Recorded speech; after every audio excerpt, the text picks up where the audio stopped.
Rob Tebbutt here for Boxing News. Delighted to be joined by an old friend of mine, Mr. Lee McGregor. We're here down in Harlow at the Ben Davison Performance Centre for some big news. But before we get into that, Lee, always a pleasure to catch up with you. How you doing? Yeah, all good, mate. All good. Good to see you as well. It's been a while. It has been a while. There's not been an awful lot really to kind of discuss in, kind of the last couple of years. Has been a little bit stop-start, but enough of the negativity because we've got some very positive news to announce today, haven't we? Why don't you tell us about it? Yeah, no, so as you just said there, it's been very, very frustrating. 18 months or however long it's been for me.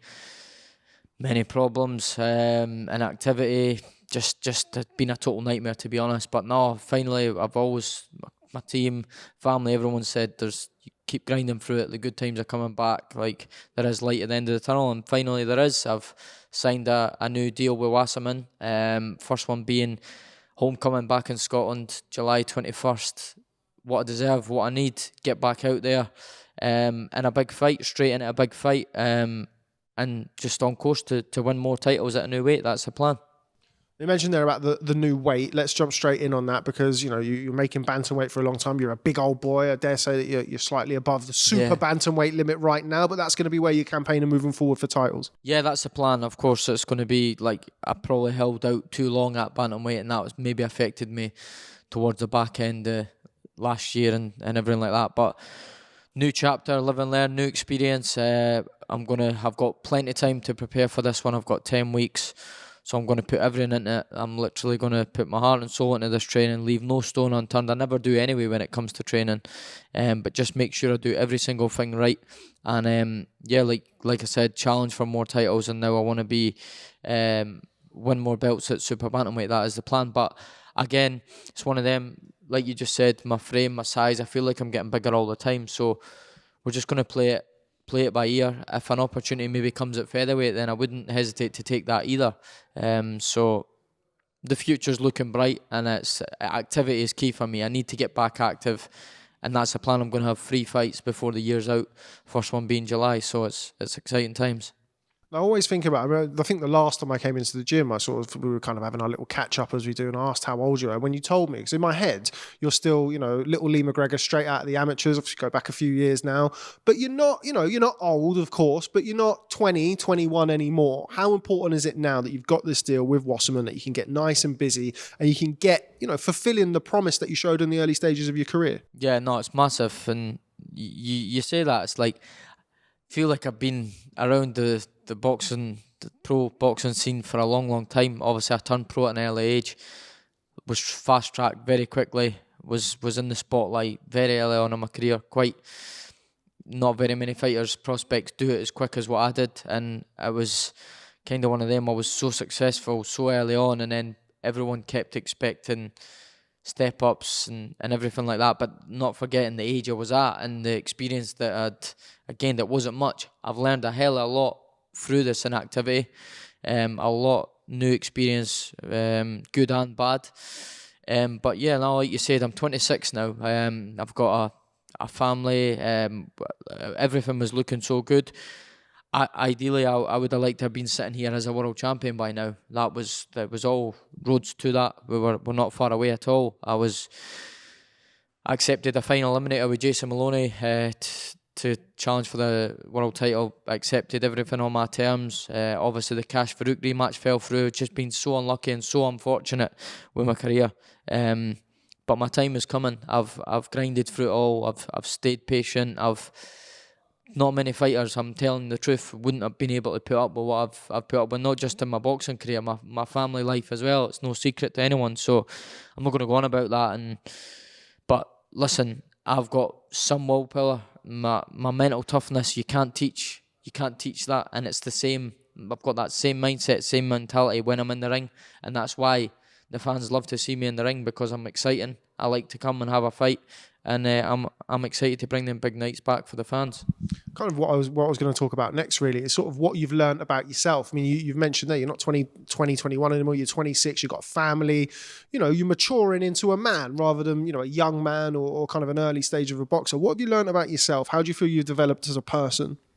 Oh, I've learned so much over the last couple of years. I think I'm so much more mature now. Back when I was younger, I was, like I said, was in the spotlight quite quick early on in my career. Was won titles, done well, and sort of maybe soaked it up a bit too much. Enjoyed the after parties and going away and really like enjoying weeks upon weeks, maybe taking it over the top too much and just being young. But I've learned a lot now that career can be over like that. So everything I do now is literally just focused on my goals, my training, my family. I'm down here. I've been down here for, been on and off, obviously back and forward with all the things that's been going on and everything like that. But I've been down here for a long time. I fought back in March, so you go back to the start of this year, there's been no light, no positive news.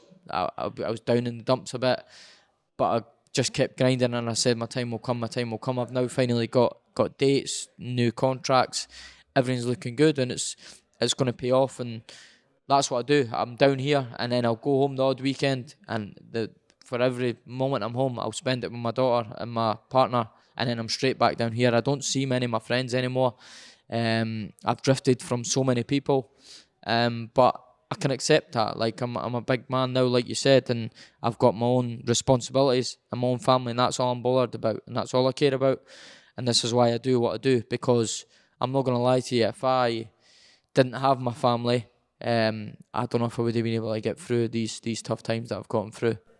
We have got through them. You're through the other side now. You signed this contract with Wasserman, and you mentioned earlier your first fight your first fight of the new dawn, I guess, of Lee McGregor is going to be back up the road in front of your adoring fan base. That's one of the things that I always kind of think in my head when it comes to Lee McGregor. Yeah, definitely. You got some fans, mate. Well, let's hope they're still all here. Like I just said there, I don't keep in touch with many people now. I know they're all still in the background. Everyone's doing their own things. Everyone's got their own lives, their own families. Life's going like that.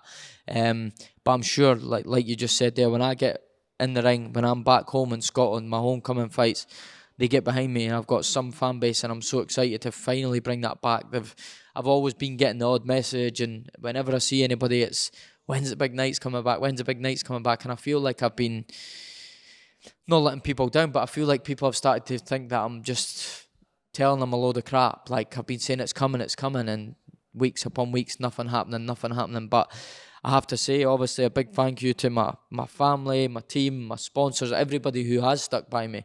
And we're finally back. Scotland, Meadowbank, my old amateur gym. It's going to be sold out live on Channel 5, exactly where I belong. And like you said, this is a new chapter for me, and I'm so excited to get started. Kind of blazed that trail through the domestic scene, British, Commonwealth, European title down at Bantamweight. Are you looking for, kind of get back in the ring, get a win, obviously, and then looking above that? Or would you like to come and do the domestic route again at Super Bantamweight? Where are you thinking? Yeah, it's one of them. It's because I've done it all. I've conquered it all so quickly and that so early, like you said. But let's not forget, I've had 13 fights. Still relatively like raw as a pro. You think of these prospects. There's prospects out there that's actually had more fights than me, and what I've achieved so quickly. But then again, I do have time. I do have time on my side to maybe go back down that route again and do it as super bantamweight to become a 2-weight British Commonwealth European champion. But I do believe, no disrespect, I am above that level, and I'm going to show that in my next fight. I think the plan is we're going to go straight into a title fight, and then each fight at a time. We know what can happen. Any opportunities can come. I'm in the gym. I'm progressing every week. I'm doing everything I can do. So we'll just take each fight as it comes, and then we'll take it from there. But I'm open to, like Rob, any challenge. As long as my team are happy, there's no point asking me, because my mindset, my mentality is I will fight anybody. I don't care who it is.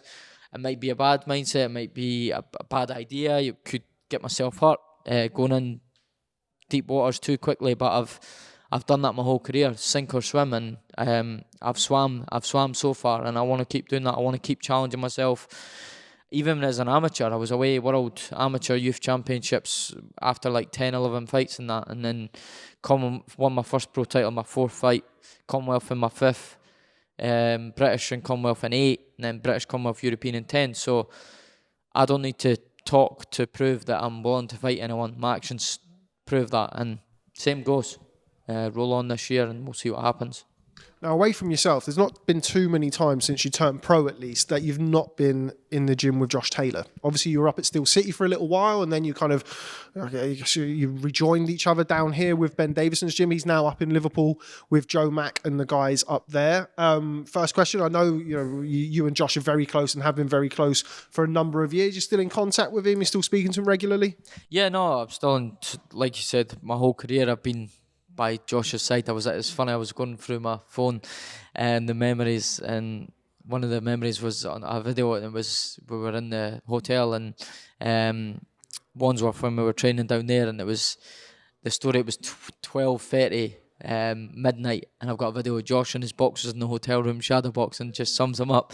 I sent it to him the other day there. So yeah, we keep in touch. Probably not as much, like he's preparing for a big fight. I'm now preparing for a fight, and we all say to each other, we're going to get this proper catch up, which is well needed. Obviously, once Josh takes care of business in June, and then I get mine done in July, we'll have a good catch up. And like I said, I'm always close. I'm always going to Josh for advice. We're always on the phone with each other, and that'll not change. I'm gutted that I'm not alongside him training, being a part of his camp. It's another massive fight for him. I've been there, grateful enough to be by his side every single time. So gutted, but as you know, it's boxing is a selfish sport, and we need to do things what's best for ourselves. Josh believes that's best for him. I believe that's best for me. So that's all that matters. Absolutely, and it's always good to point out. I just said the same thing to Chris Congo, who's obviously known Josh in a different capacity, but for still for quite a while there. It's an amicable split, and we've seen Ben and Josh together since the split, so things are all good there. But still, he has left the gym. Were you surprised by the fact that he decided to leave the gym? Obviously, I know that from a personal point of view, you'd have been sad to see him go. Do you think it was the right thing to do from a professional point of view? Well, I can only speak from what I've seen since he's left, and he seems to be as happy as ever. So I think maybe that the place, Liverpool, Joe, and that is the place for him. I believe he's flying in the gym. So like I said, it's a selfish sport. You've got to do what's best for yourself, and I think he thinks that that's what's best for him. So that's all that matters. How's he going to get on June the 10th against Teofimo Lopez? I've been saying to people, 18 months ago, 2 years ago, it's one of the best fights you could make in the sport. And now it looks as though it's kind of a crossroads fight for both of them. I know you'll be backing Josh, of course, in the fight, but how do you see the fight playing out? And what does he need to be wary of against Teofimo Lopez? Yeah, no, friendship aside, like 100% backing Josh. Very confident he's going to get the job done. I think he's too big, too strong. He will get on top of Lopez, really grind him down. He does need to be careful. Like, Lopez's best performances have been, like, you look at that Sandor Martin fight, but he's a very negative southpaw who's very hard to look good against, and Lopez was sort of on the front foot it didn't look great. Josh, however, is going to be pressing. I'd imagine Lopez is going to be looking to counter him, so he does need to be careful because he can obviously punch. You've seen what he done to Comey and everything like that. So yeah, cautious early on, but the same as usual. The old Josh Taylor breaks everyone down and breaks them up. I think that's exactly what he's going to do to Lopez. Okay, right. Before I let you go, seeing as now you're setting your sights on the super bantamweight division, there is a big fight in July in the super bantamweight division between Stephen Fulton and a certain Naoya Inoue. Yeah. I can see by the look on your face there, lighting up as I've mentioned it, that you're as excited about it as I am. How does that fight play out? I think it's a really good fight, and it will show us how good Inoue really is. Like, we already know how good he really is. I mean, but it's now one of them. It's going to be the size is going to be a big difference. Fulton is not just a clever boxer, like very clever, very smart. He can fight on the inside as well. It's definitely it's a hard one to pick. I wouldn't. I'd sway on both sides when I try and pick the winner. I think it's going to be a very exciting fight, explosive, and I'm excited to watch it. I'm excited to see it. Come on, I can't let you sit on the fence. Who's going to win?